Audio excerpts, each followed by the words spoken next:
Hi. So today I have some plants that need to be repotted, and we're going to start with a fiddle fig leaf tree. And so I really wanted to capture this on video and share it with everybody. I don't claim to be a professional. I don't own a nursery, but I do own at least 50 plants inside my home of all different types, and I love them. And so I love to share the tips and tricks and the knowledge that I gained through some trial and error, or I've killed some plants, and it's happened. So I just like to see what works, what doesn't, and share. As I mentioned, this fiddle leaf fig tree is pretty large. It's bigger than my oldest 9-year-old kid, and can't even get it all here in the video. But here he is. And you can see, or you may not be able to see actually, it's touching the ceiling, but there's some roots coming out the bottom, some pretty gnarly ones. And so I really want to replant because of that, but also because I like to control the soil. I want to put this baby in my own soil mixture, and so some things here. So I like my nursery pots. I'm actually going to move this one into a bigger plastic nursery pot, and you can see that he'll just slide right in there. So it's a good size. You typically want to go up about 1 to 2 inches bigger than the pot it's already in. This one's not very much bigger, but it's the biggest I have right now, and I really want to protect this baby, so I want to go ahead and move it today. Now, the reason I love these nursery pots is because you can see the drainage holes all the way around it. They're really good for that. And so what I tend to do is take and sit my plastic pots inside of decorative pots. So like this one over here, it just sits in there. And that gives me the freedom and the flexibility to change my pots, change my decorative pots without the mess of repotting and stressing out our plants, because they really don't need to be replanted very often in most cases. So that's why I like to do that, for the decorative aspect, for the ease aspect, and the less stress aspect. So that's what we're gonna do. Some of the tools and things that I have here, I have my plant journal.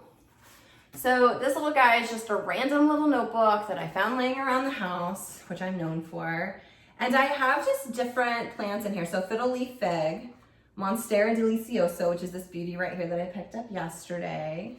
My Chinese money plant, which is this little, one of my many little babies here. And so I really like to document the type of soil I'm using, the care practices that I'm using, where did I move it in the house, how did it flourish, what did it do, is that not a good spot? I like to document it all. That gives me the opportunity to know what it likes, what it doesn't like, because not everybody plants things the same way, as you'll find out, especially here on YouTube or whatever way you're watching this video.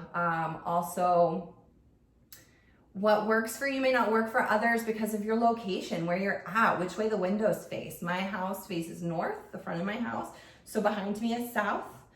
So different plants need different sides of the house and different lighting. And even though this bad boy is on the south facing window, I have to use some plant lights because it's winter.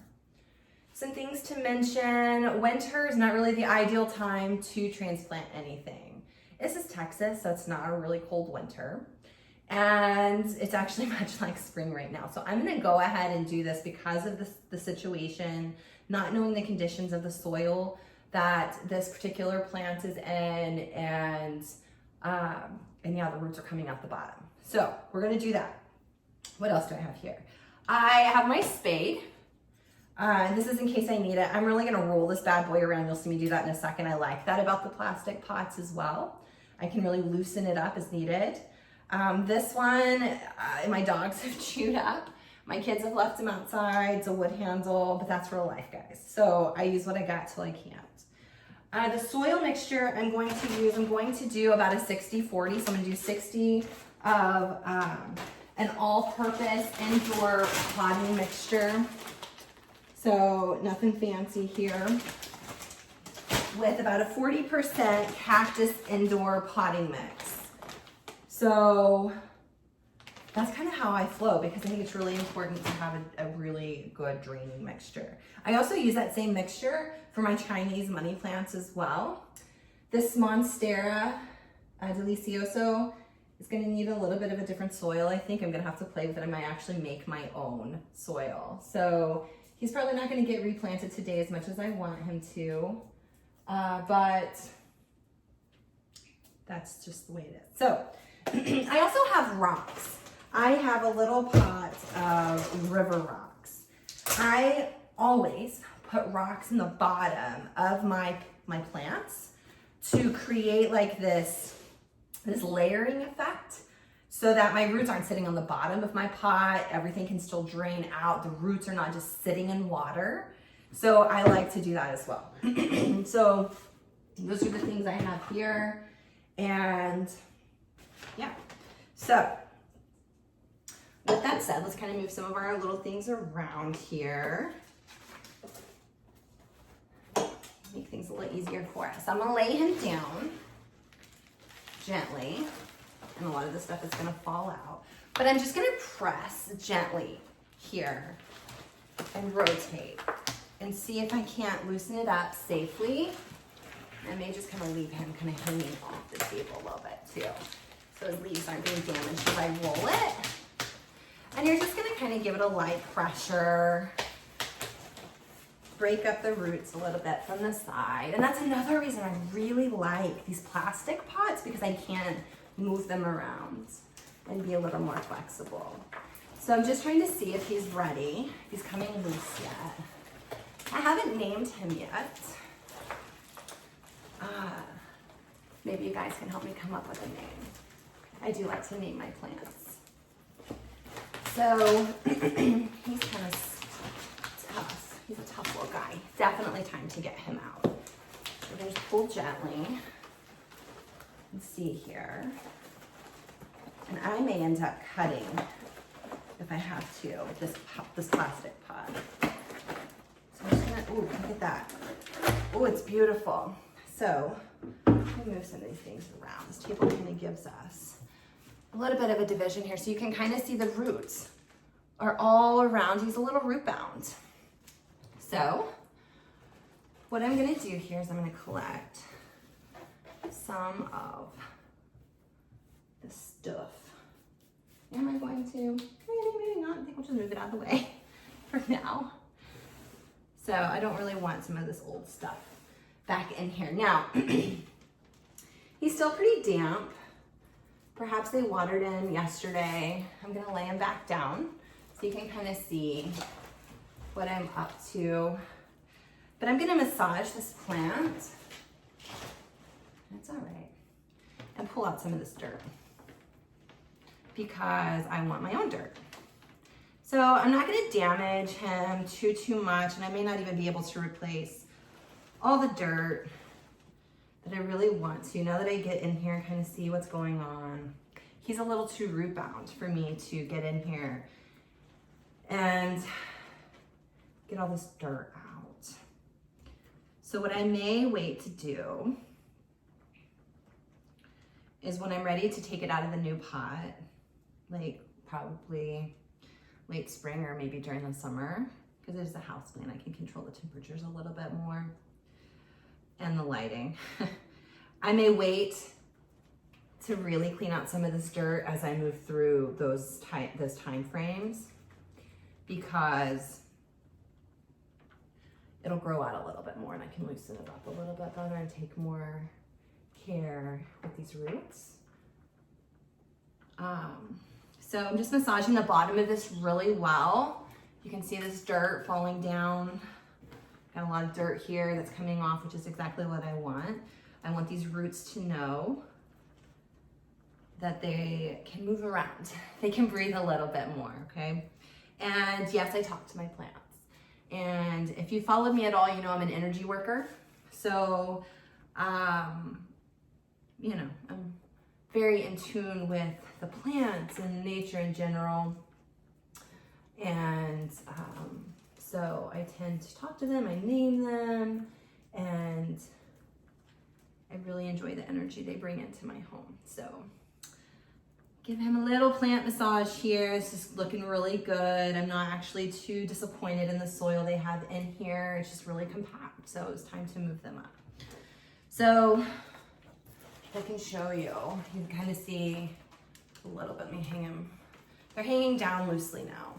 These roots, I promise I'll get a better video on the next plant options for you so you can kind of see close up. But so yeah, so he's about as good as I'm gonna get him right now. Still gonna just roll him around and loosen a lot of this up.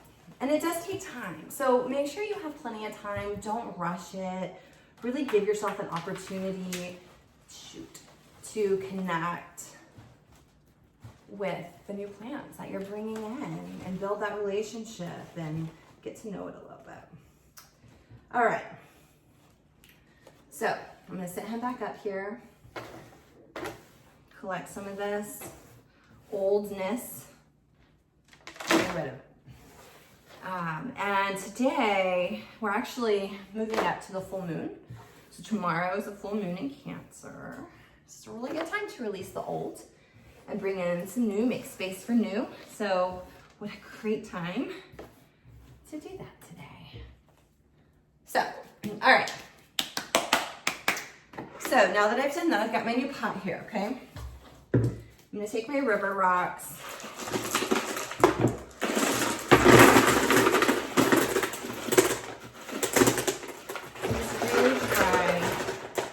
Build up this barrier. Okay.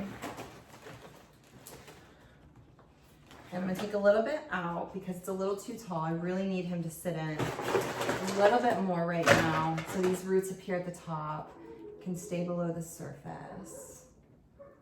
Okay. There's a little bit of roots up the top. So, if you have a drainage hole like in the center, push your rocks around it. Leave that hole open, okay? This one has holes all around the side. So I'm just choosing very carefully like which rocks. I don't want rocks too small that are gonna fall through the hole, but I don't want giant rocks that are just going to block the drainage holes because then what's the point, right? So I've got my rocks in here. This pot here I've put in my, just my all-purpose soil. About my 60% here. I'm just gonna break it up, and I use my hands. You can use gloves if you want, but I really like to connect with the dirt and really feel it all out, okay? So let me go ahead and I'll add my cactus mix in here as well. And I'll probably have too much, not too much, but I'll have quite a bit of soil left over for this guy because the pot isn't going to be much bigger than the one it's going in. So I'm just gonna take some time here to get a really good mix going. Now, when you make your own soil, I'm sure there's lots of videos on that, and I might do another video on that for this Monstera plant. Some of the videos I've been watching, some of the things I've been reading, really recommend you know, using some organic matter, a lot of perlite mixed in. And so I'm probably going to do some research on that. It says to use like worm casings and things like that. I need to really look into some of that. And I like to take my time on that research. I kind of feel out what feels right to me. I have a lot of orchids in my house, and I did a lot of research and a lot of study. And they are just thriving because I took the time to really learn and understand what they needed. All right, so I've got this mixed up pretty good. I'm just gonna add a little bit more of the cactus soil because, actually I'm just gonna throw some cactus soil down at the bottom. The reason for that is I don't know the makeup of the soil that's already surrounding this fiddle leaf, okay? So I want to ensure that I do have a pretty good mixture of well-draining soil. So let me jump just up a little bit, new dirt here inside. Don't be afraid to get dirty. Plants are dirty. All right, baby. So there's not going to be a lot of room here for some new stuff. So I'm just going to very carefully throw this dirt in here around the sides. Get him where he needs to be.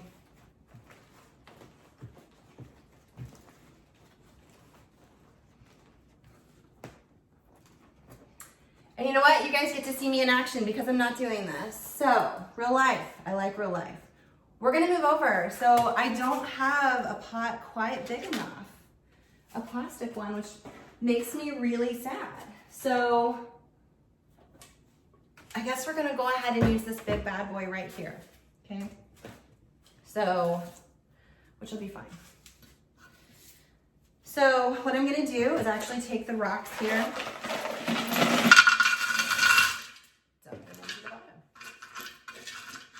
Okay, and I'll move some of this dirt back out here.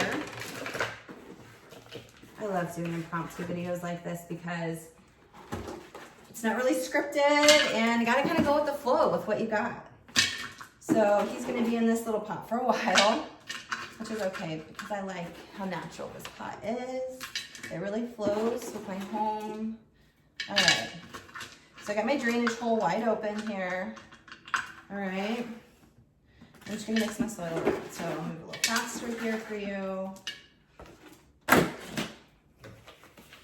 Throw you in here. Now let's see how he fits in here. I think he's gonna be a little happier in here.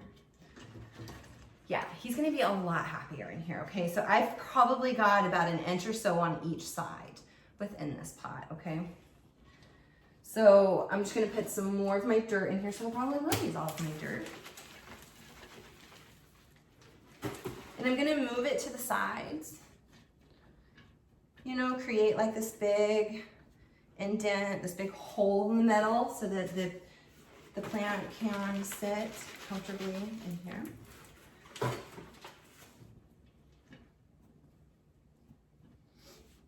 All right.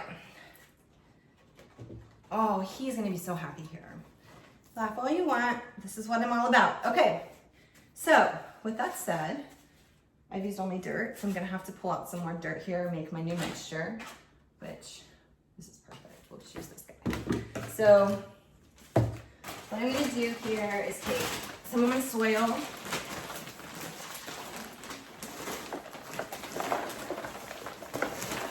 And fill it up about 60% of the way.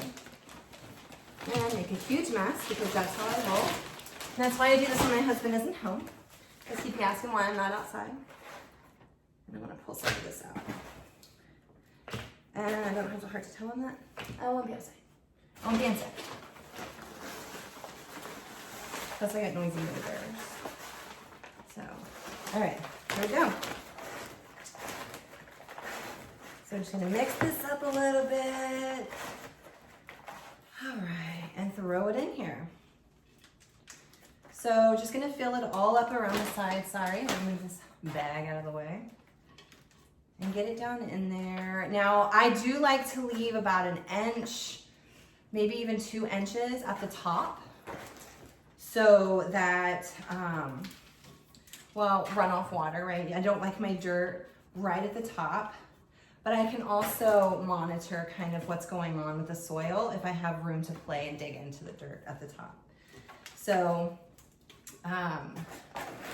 that's what I tend to do. All right, it fills up pretty fast. You guys are rock stars if you've hung out with me this long. And just roll it in on top here and shove it to the sides. And I do like to put some fresh dirt on top as well as on the bottom, just to kind of cover the top layers of soil that was provided with this plant. And I like to push it down in there. And when you water it, your soil is going to move and it's going to lose some of those air pockets, which is great. And then you may have to add more soil when it's all said and done, okay? Oh, that's beautiful. So all the roots, even the ones on top here, are going to get a fresh layer of dirt, and it feels so good. It's beautiful. All right, I'm going to move him down a little bit because there's other things I want to show you. So he's in there. Oh, and this is another reason I don't like big, heavy clay pots, because they're heavy and I don't want to move heavy pots. So I'm going to move the camera closer. So hang tight with me here. All right, because I want to show you a couple things that I have going on. And this might work out okay. So here on the leaves, I want to clean them up. All right, so what I tend to do with these leaves is wipe them down with water. So I'll wash them down really good, and then I'll apply some coconut oil to it. And I have some fractioned coconut oil here, and it just gives them a really good polish, okay? It gives them a good polish, and it gives them the opportunity to breathe. It keeps the dirt off, and it gives you a really good opportunity to see if there's any pests.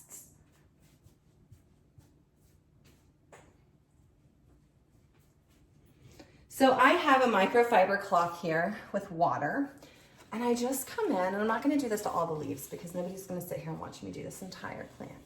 But I want to clean them off. I want to wipe them off. I want to give them an opportunity to breathe and get shiny. And so I just come in and very delicately wipe the top of these leaves. I use microfiber, so I use Norwex. But you can use any microfiber. You could probably use any other cloth. Just use a soft cloth and water to really clean them off. And I look at the top and the bottoms of each leaf, okay? And that's where you're gonna see if there's any pests or maybe if there's any issues with your plant.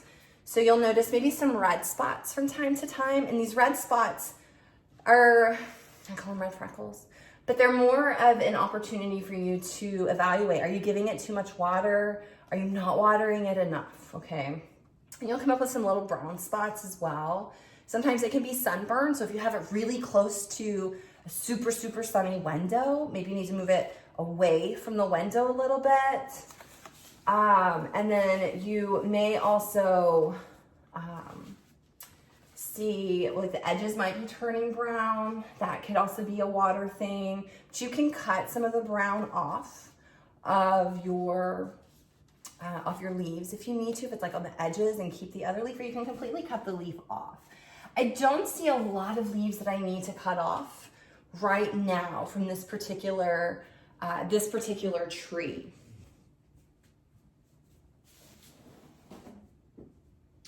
So I just kind of did a circle around it, and I'm feeling pretty good about it. I may cut this one off because either I broke it when I was rolling it around, or it was already broken. So I just do. I'm not gonna, like I said, wipe them all, but like there's some white, either watermarks on some of these leaves or chemicals on some of these leaves. And so I'm just gonna walk around and clean them all off, okay? All right, so cleaned off a few leaves for demonstration. Then I have my fractioned coconut oil here. It's in a pump bottle. I use it to make my oil, my essential oil blends and things on my website. But so I'm just gonna put a little bit of this fractionated coconut oil here on this little piece of cloth. And I'm gonna come back up here and I'm going to really gloss and polish these leaves, the top of these leaves, okay? And you can kind of see, okay. Let me finish this one and I'll show you this one because you can see it, right? So here's this leaf. It's just a normal kind of shiny. But if I take some of this coconut oil and I just delicately clean it, you can kind of see the shiny. And it just gives them this polish and this kind of repellent, right? Or it's very easy to kind of get that dust and stuff off over time when you've polished your leaves. So see how nice and shiny that is? I'll post some pictures too. But compared to like this leaf, for example, it's just dull, okay? So let me see if I can zoom this in for you. No. So, so yeah. So you've kind of got, you know, this leaf here it's got its natural shine, but here you've got this polish. So you'll just want to go through leaf by leaf, take the time, connect with your plant, talk to it, tell it how pretty it is, and give it that good shine, give it that polish. And you'll feel so good about it. When you take the time to connect with your plants, it's just more about a home decoration, right? They help us in our home. They keep our environments clean and healthier. And yeah, so that's about it. So I'm gonna take it and water it. Oh, one other thing I do like to say, let me trip over my rocks here. I like to water my plants from the bottom, which this guy's gonna be a little difficult for me to do that because I did put him in this pot, okay? But what I do, especially with this other one, he's still in his plastic pot, I submerge them from the bottom up, okay? So that way they soak up all the water from the bottom, and then I let them completely drain out before I put them back in their other decorative pots. And that gives them an opportunity to soak up all the water they need. And because sometimes when we water, sometimes we don't give them enough water. And so not all the roots are getting everything they need. Somebody told me this trick, and I don't know where I learned it, but it made the biggest difference of the way they got their water and how they reacted to it. So I do highly recommend watering it from the bottom. If you can, throw it in the bathtub. Just sit it in the bathtub full of water if you can. I have big buckets in my backyard that I collect rainwater in, and I'll just sit them in the rainwater. You can use tap water. If you're gonna use tap water, I highly recommend that you let it sit out for like 24 to 48 hours. So I have pictures of water kind of all over my kitchen where I'm letting some of the chemicals evaporate that's in our tap water. And then I water the plants with it. I've seen a decrease in some of the brown dots and spots within my leaves. So that has been really helpful. So I'd like to soak them from the bottom up. If not, water them like completely. Let water just flow from the bottom. Let them completely dry out before you put them back in their decorative pots or before you put them back inside, and allow them to really get that water. Now, how often do I water them? I start to water them when the leaves start to droop, or about every 3 to 4 weeks. So I try to let the plant tell me when it needs water, therefore I'm not overwatering it, because I have killed a few plants by giving it water when it didn't ask for it. So I tend to do every 3 to 4 weeks. Now in the winter, you just kind of have to keep an eye on it. Depends how cold it is. You want to keep your plants, I think the temperature requirements, and don't quote me on this, you can look it up. Keep it between like 60 and 85 degrees inside if possible. And, don't leave it outside in the winter. I wouldn't put it in direct sunlight because it will get sunburned if you do. And turn them about a quarter turn every week so that the whole plant is kind of getting the sun and it's able to really balance out the light inside as well. And if there are any pests, then I prefer neem oil mix, and I'll spray it on each of my leaves. I'll spray it on the branches to really deter some of those pests. I prefer to use the neem oil over typical pesticides. If I can avoid store-bought pesticides, then I'm going to. So yeah. So there's the 30-minute session on how to plant your fig tree, even with some tweaks along the way. So thank you for joining me today. I'm blessed, and I wish you all the blessings as well. Happy planting, and let me know what feedback you have or what comments or questions you have, and I'll try to answer those the best I can. Namaste.